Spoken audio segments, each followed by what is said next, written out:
ಹೋಗತನ ನಾವು ನಿದ್ದೆ ಹೋಗೋದಿಲ್ಲ ಅಂತ ದೇವೇಗೌಡರು ಹೇಳಿದ್ರಲ್ಲ. ಇವತ್ತು ಯಾರು ಕಲಾಸಾಗರ್ ಇವತ್ತು ಕರ್ನಾಟಕದಲ್ಲಿ ಎಲ್ಲ ಗೊತ್ತಾಗಿದೆ. ಇನ್ ಮುಂದನ ಜೆಡಿಎಸ್ ಪಕ್ಷದವರು, ಬಿಜೆಪಿ ಪಕ್ಷದವರು ತಾವು ವಿಪಕ್ಷ ಸ್ಥಾನದಲ್ಲಿ ಕುಂತು ಜನರದ ಕಷ್ಟಗಳ ಬಗ್ಗೆ, ಕನ್ನಡದ ಅಭಿವೃದ್ಧಿ ಬಗ್ಗೆ ಚರ್ಚೆ ಮಾಡಿ ಇನ್ನೊಂದಾದ್ರೂ 3 ವರ್ಷ ಟೈಮ್ ಇದೆ. ಅದರೊಳಗೆ ತಾವು ಕರ್ನಾಟಕ ಸರ್ಕಾರ ನಡೆಸಲಾಗ ತಾವು ವಿಪಕ್ಷ ಸ್ಥಾನದಲ್ಲಿ ಕುಂತು ಯಾವ ತರ ಇರಬೇಕು ಆ ತರ ಇದ್ರೆ ಒಳ್ಳೇದಂತ ಹೇಳಿ ನನ್ನ ಮಾತನ್ನು ಮುಗಿಸ್ತೀನಿ. ಕಾಂಗ್ರೆಸ್ ಪಕ್ಷಕ್ಕೆ ಧನ್ಯವಾದಗಳು. ಈಗ ಸರಳ ಸಜ್ಜನರು ಯಾದಗಿರಿ ಮತಕ್ಷೇತ್ರದ ಜನಪ್ರಿಯ ಶಾಸಕರಾದಂತಹ ಸನ್ಮಾನ್ಯ ಶ್ರೀ ಚಂದ್ರಾರೆಡ್ಡಿ ಪಾಟೀಲ್ ಅವರು ಕೂಡ ಈ ಸಭೆಯನ್ನು ಉದ್ದೇಶಿಸಿ ಮಾತಾಡಬೇಕಂತ ಅವರಲ್ಲಿ ನಾನು ಕೇಳಿಕೊಳ್ಳುತ್ತೇನೆ.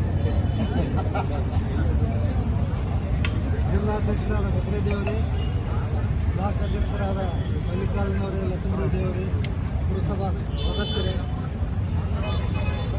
ನಮ್ಮ ಅಧ್ಯಕ್ಷ ಜೀವಣ್ಣವರೇ, ಹಾಗೂ ಇಲ್ಲಿ ಆಗಮಿಸಿದಂಥ ಎಲ್ಲ ನಮ್ಮ ಬ್ಲಾಕ್ ಕಾಂಗ್ರೆಸ್ ಮಾಜಿ ಅಧ್ಯಕ್ಷರಾದ ಮೇರುಗೌಡನವರೇ, ಹರ್ಷಪ್ಪನವರೇ, ಇಲ್ಲಿ ಆಗಮಿಸಿದಂಥ ಎಲ್ಲ ನಮ್ಮ ಕಾಂಗ್ರೆಸ್ ಪಕ್ಷದ ಕಾರ್ಯಕರ್ತರೇ, ಹಿತೈಷಿಗಳೇ, ಯಾದಗಿರಿಯ ಮತ್ತು ಖಜಾಂಚಿಯಾದ ಚಿದಂಬರಪ್ಪನವರೇ, ಈಗ ಹೇಳ್ಬೇಕಂದ್ರೆ ಈಗಾಗಲೇ ನಮ್ಮ ಅಧ್ಯಕ್ಷರು ತಿಳಿಸಿದ್ದಾರೆ. ಕಾಂಗ್ರೆಸ್ ಪಕ್ಷ ಕರ್ನಾಟಕ ಜನ ಎಂದೂ ಮರೆಯೋದಿಲ್ಲ. ಆ ಜನ ಎಷ್ಟೊತ್ತಿಗೆ ನಮ್ಮ ಕೈ ಹಿಡಿದಾರೆ ಅನ್ನೋದು ಈಗಾಗಲೇ ತೋರಿಸಿಕೊಟ್ಟಿದ್ದಾರೆ. 3 ವಿಧಾನಸಭಾ ಸದಸ್ಯರು ನಮ್ಮಲ್ಲಿ ಆರಿಸಿ ಬಂದಿದ್ದಾರೆ. ಯೋಗೇಶ್ವರ್ ಇರ್ಬೋದು, ಅನ್ಸೂಯ ಇರ್ಬೋದು, ಪಠಾಣ ಇರ್ಬೋದು, ಎಲ್ಲರಿಗೂ ಇವರೇನು ಹೇಳಿದ್ರು, ಎಲ್ಲರೂ ಸೋಲ್ತಾರೆ. ಏನದ ಬಿಜೆಪಿಯವರು ಸುಳ್ಳು ಹೇಳೋದ್ರಲ್ಲಿ ನಿಸ್ಸಿಂಬ್ರ ಅಂತಂಬಂದು ನೀವು ಇದರಾಗೂ ತೋರಿಸ್ಕೊಟ್ರು ನೋಡಿ. ಬರೇ ಸುಳ್ಳು. ನಾವು ಎರಡು ಕಲ್ತೀವಿ, ಬಿಜೆಪಿ ದಳ ಕಲ್ತೀವಿ, ಏನು ದೇಶನೇ ಹೇಳ್ತಾರಂತ. ಅದಕ್ಕೆ ಅವ್ರ ಬಗ್ಗೆ ಅವರು ಏನು ನಮ್ಮ ಜನರು ಬುದ್ಧಿವಂತರಿದ್ದಾರೆ. ನಮ್ಮ ಕಾಂಗ್ರೆಸ್ ಪಕ್ಷದ ಕಾರ್ಯಕರ್ತರೇ ಇರಲಿ, ಮತದಾರ ಬಾಂಧವರು ಇರಲಿ, 100 ಅಸೆಂಬ್ಲಿ ಕಾನ್ಸ್ಟಿಟ್ಯೂನ್ಸಿ ಯಾರೂ ನಮ್ಮ ಕಾಂಗ್ರೆಸ್ ಪಕ್ಷದ ಕೈ ಮುಟ್ಟಿಲ್ಲ.